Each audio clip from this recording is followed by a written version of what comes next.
10 minute സമയം തരാം. India തന്നെ വിട്ടുപോകണം. ഒരു ഏകാധിപതിക്ക് ഉണ്ടാകാൻ പോകുന്ന അവസ്ഥയെക്കുറിച്ച് കുറച്ച് നാളുകൾക്ക് മുൻപ് മാധ്യമങ്ങൾ വലിയ രീതിയിൽ ചർച്ച ചെയ്തതാണ്. ഏകാധിപതികളെല്ലാം ഇതുപോലെ ഓടേണ്ടി വരും എന്നുള്ളത്, പ്രത്യേകിച്ച് മോദിയുടെ ചിറകിനടിയിൽ ഒളിക്കേണ്ടി വരും എന്നുള്ളതും ചില മാധ്യമങ്ങൾ പറഞ്ഞു വെച്ചു. അടുത്തയാൾ മോദി ആയിരിക്കും എന്ന് പറഞ്ഞു വെച്ചു. പക്ഷെ അത് മോദിയല്ല, അതാരായിരിക്കും? ഇത് ധന്യ ഒരു ബംഗ്ലാദേശിന്റെ കഥയുമായി റിലേറ്റ് ചെയ്തല്ലേ പറഞ്ഞത്? തീർച്ചയായിട്ടും. നമ്മൾ കേരളത്തിലെ കാര്യം നോക്കിയാൽ ഇന്നലെ PV അൻവർ നടത്തിയ ആ ഒരു സമ്മേളനത്തിലെ കൂടി ആൾക്കൂട്ടം ശരിക്കു പറഞ്ഞാൽ ഒരു ഭരണകൂടത്തിനെതിരെ നടത്തുന്ന ഒരു പടയൊരുക്കമായിട്ട് വേണം നമ്മൾ അതിനെ കാണാൻ. ബംഗ്ലാദേശിലും ആ ഭരണകൂടത്തിൽ ഷെയ്ഖ് ഹസീന ഭരണകൂടത്തിനെതിരെ നടത്തിയ ഒരു പടയൊരുക്കമായിരുന്നു അവിടെ നമ്മൾ കണ്ടത്. ഇവിടെ ഒരു 10,000 പേരെങ്കിലും ഉണ്ടാവില്ലേ ധന്യ ഇന്നലെ അവിടെ കൂടിയ ആൾക്കാർ?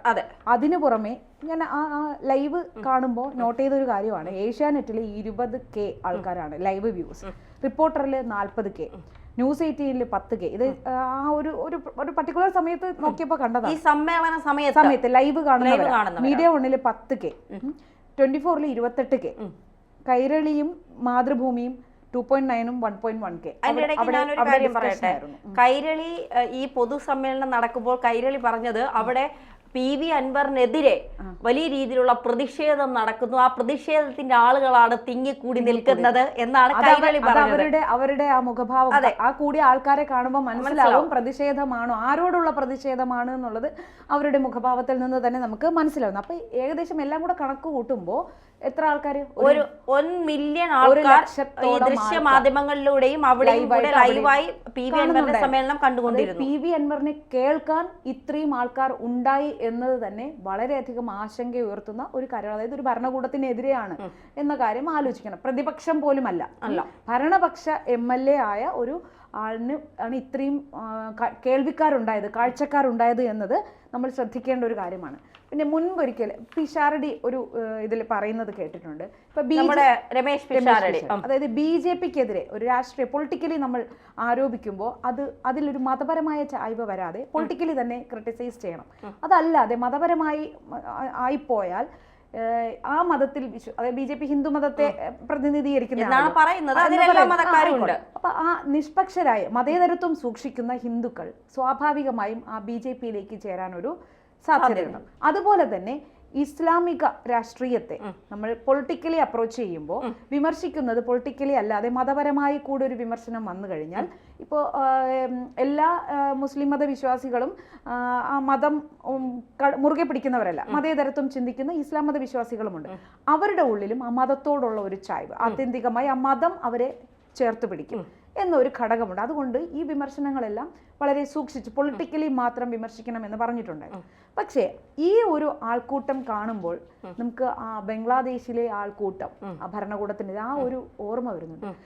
ഈ PV അൻവർ നേരത്തെ കോൺഗ്രസിലായിരുന്നു, ഉപ്പയും ഉമ്മയും എല്ലാം കോൺഗ്രസ് ബാക്ക്ഗ്രൗണ്ട് ഉള്ളവരാണ് എന്ന് പറയുമ്പോൾ നേരത്തെ ഒരു കോൺഗ്രസ് പാരമ്പര്യം. അത് കഴിഞ്ഞിപ്പോ CPM-ലേക്കല്ല LDFന്റെ ഭാഗമാവുമ്പോൾ തന്നെ ആ ഒരു വിഭാഗത്തിൽ മാത്രമല്ല CPM-നോട് വളരെ ചേർന്ന് നിന്നയാളാണ്. പിണറായി വിജയൻ വളരെ ചേർത്ത് നിർത്തിയ ഒരാളും കൂടെയാണ്. ഒരു സഖാവ് എന്ന് തന്നെയാണ് സോഷ്യൽ മീഡിയയിൽ അദ്ദേഹത്തെ പലരും അഭിസംബോധന ചെയ്യുന്നത്, സഖാവ് എന്ന് തന്നെയാണ്. അപ്പോൾ സഖാവായി പ്രവർത്തിച്ചു വന്ന ഒരാളിന് കിട്ടുന്നതിനേക്കാൾ മതിപ്പ് സഖാവ് എന്ന നിലയ്ക്ക് PV അൻവറിന് കിട്ടുന്നുണ്ട് ആ വശത്തു നിന്ന്. അപ്പൊ ഇരുവശത്തും ഉള്ള ഒരു വലിയ വിഭാഗം PV അൻവറിനോടൊപ്പം നിൽക്കുന്നുണ്ട്. ഇന്നലെ PV അൻവറിന്റെ ആ മീറ്റിംഗ് കഴിഞ്ഞതിന് ശേഷം ഉണ്ടായി PMA സലാം മുസ്ലിം ലീഗ് മുഖ്യമന്ത്രിയെ വെല്ലുവിളിക്കുകയാണ്. അതുപോലെ ഈ ഏകദേശമുള്ള എല്ലാ വിഭാഗങ്ങളും മുഖ്യമന്ത്രിക്കെതിരെ അതെ, അതായത് RSSുമായി ചേരുന്നതിനെതിരെയാണ്. അപ്പോൾ ഈ ആൾക്കൂട്ടം സംഘടിപ്പിക്കാൻ വേണ്ടിയിട്ടുള്ള ഒരു തന്ത്രമായിട്ടാണ് മുഖ്യമന്ത്രിക്കെതിരെയുള്ള ഈ RSS ആരോപണം. അത് ഇപ്പോഴല്ല, തുടക്കം മുതലേ RSS ആരോപണം ഉന്നയിക്കുമ്പോൾ PV അൻവറിന്റെ പുറകിൽ അണിനിരക്കാൻ ആ വിഭാഗത്തിൽപ്പെടുന്ന ഒരുപാട് പേരുണ്ടാവും. നേരത്തെ തന്നെ BJP കേന്ദ്രത്തിൽ വരുമ്പോൾ തന്നെ ഒരു അരക്ഷിതാവസ്ഥ ഈ ഇസ്ലാം മത വിശ്വാസികളിൽ കുത്തിനിറച്ചിട്ടുണ്ടായിരുന്നു. അതായത് BJP സർക്കാർ CAA ഉൾപ്പെടെ ഇസ്ലാം മത വിശ്വാസികൾക്കെതിരാണ് ഈ BJP സർക്കാർ, കേന്ദ്ര സർക്കാർ എന്ന ഒരു ഹിന്ദു രാഷ്ട്രമാണ് അവരുടെ ലക്ഷ്യം. അതുകൊണ്ട് ഒരിക്കലും ഇന്ത്യയിൽ ഈ മുസ്ലിം വിഭാഗക്കാർ സുരക്ഷിതരാവില്ല എന്നൊരു സാധനം അവരുടെ മനസ്സിൽ കുത്തി നിറച്ച് കഴിഞ്ഞു നേരത്തെ. അങ്ങനെ വരുമ്പോൾ കേരളത്തിലെ LDF സർക്കാർ അല്ലെങ്കിൽ പിണറായി വിജയൻ, മുഖ്യമന്ത്രി പിണറായി വിജയൻ ഇപ്പോൾ ഇന്നലെ ആർക്കായി ഇന്റർവ്യൂ കൊടുത്ത ഹിന്ദുവിന് ഇന്റർവ്യൂ കൊടുത്തതിൽ പ്രത്യേകിച്ച് പറയുന്നു, ഇന്നലെ പറഞ്ഞൊരു പോയിന്റ്, പ്രധാനമായി നോട്ട് ചെയ്യേണ്ട പോയിന്റ് അതായിരുന്നു, ഇസ്ലാം എക്സ്ട്രീമിസ്റ്റ് എലമെന്റ്സിനെ പരാമർശിക്കുമ്പോൾ അത് ഇസ്ലാം മതവിശ്വാസികൾക്കുള്ളതായി വ്യാഖ്യാനിക്കപ്പെടുന്നു എന്ന് മുഖ്യമന്ത്രി പറഞ്ഞു. അപ്പൊ ഇതിന് കൊടുത്ത വ്യാഖ്യാനം, ഇത് കേന്ദ്രത്തിൽ അറിയിക്കുക, ഞാൻ ഇവരെ ഒന്നും ഫേവർ ചെയ്യുന്നില്ല, കേന്ദ്രത്തിനോട് കൂടെ നിൽക്കുന്നു എന്ന് അറിയിക്കാനാണ് എന്നൊരു വ്യാഖ്യാനവും ഇവിടെ കൊടുത്തിട്ടുണ്ട്. അപ്പൊ മൊത്തത്തിൽ പറഞ്ഞു വെക്കുന്നത്, PV അൻവർ പറഞ്ഞു വെക്കുന്നത് നമ്മളെല്ലാം ഒന്നിച്ചു നിൽക്കണം എന്ന ഒരു ധ്വനിയാണ് അതിൽ ഉള്ളത്. ഇത് കേരളത്തിന് എത്രത്തോളം ദോഷം ചെയ്യും എന്ന കാര്യത്തിൽ നമുക്ക് വളരെയധികം ആശങ്കപ്പെടേണ്ട ഒരു ഘടകം തന്നെയാണിത്. കാരണം അതിൽ വേറൊരു പോയിന്റ്, മോഹനൻ മാഷ് പഠിച്ച ഇവർ പഴയ ഒരു കഥ പറയുകയാണ്.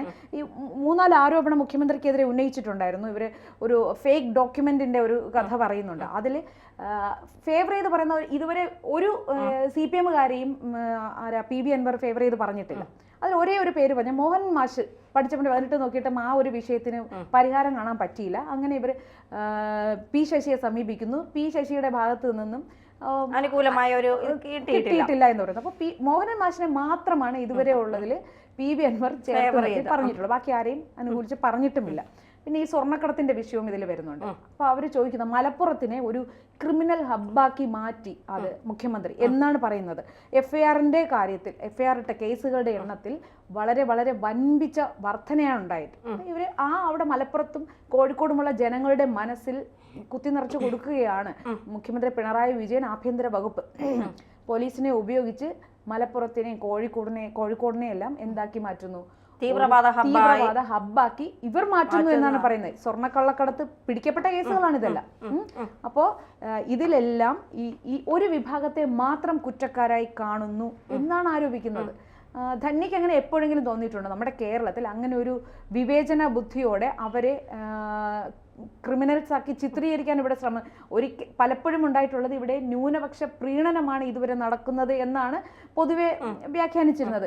അതായത് ഹൈന്ദവരുടെ വികാരത്തെ മാനിക്കാത്ത ഒരു സർക്കാരാണ് LDF സർക്കാർ. പകരം ആ വശത്ത് ചേർത്ത് നിർത്തലുണ്ട് എന്നാണ് ഇതുവരെ എല്ലാവരും ആരോപിച്ചത്. അതിൽ നിന്ന് പെട്ടെന്നാണ് ഈ ഒരു മാറ്റം വരുന്നത്. അതായത് ഇവിടെ അവർ ഒന്നിച്ചു നിന്നാൽ മാത്രമേ എന്തെങ്കിലും നടക്കൂ. അവർക്ക് ഇവിടെ രക്ഷയില്ല.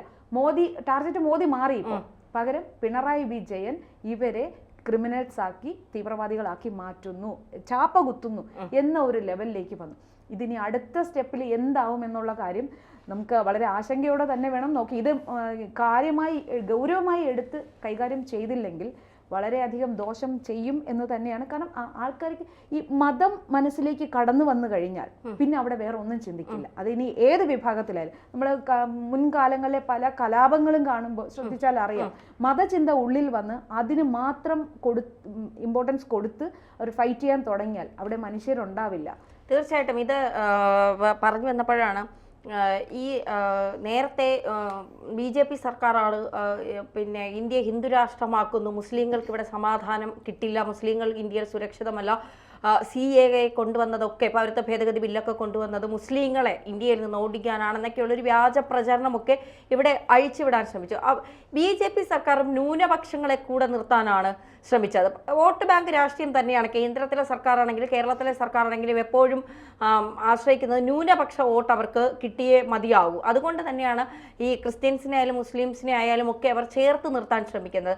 ഇവിടെ ബംഗ്ലാദേശിൽ ഷെയ്ഖ് ഹസീനയ്ക്കെതിരെ സംവരണവുമായി ബന്ധപ്പെട്ട് ഒരു വിഭാഗം അണിചേർന്നത്, നമ്മൾ വിചാരിച്ചത് അവർക്കെതിരെ അണിചേർന്ന് അവർ സംസാരിച്ച ചില രീതികളോടുള്ള എതിർപ്പാണ് അവിടെ കലാപം ഉണ്ടാക്കിയത് എന്നാണ്. പക്ഷെ അല്ല, പിന്നീട് യൂനസ് തന്നെ അത് അമേരിക്കൻ പ്രതിനിധിയുടെ മുന്നിൽ വെച്ച് വ്യക്തമാക്കി ഇത് ആസൂത്രിതമായിരുന്നു എന്നുള്ളത്.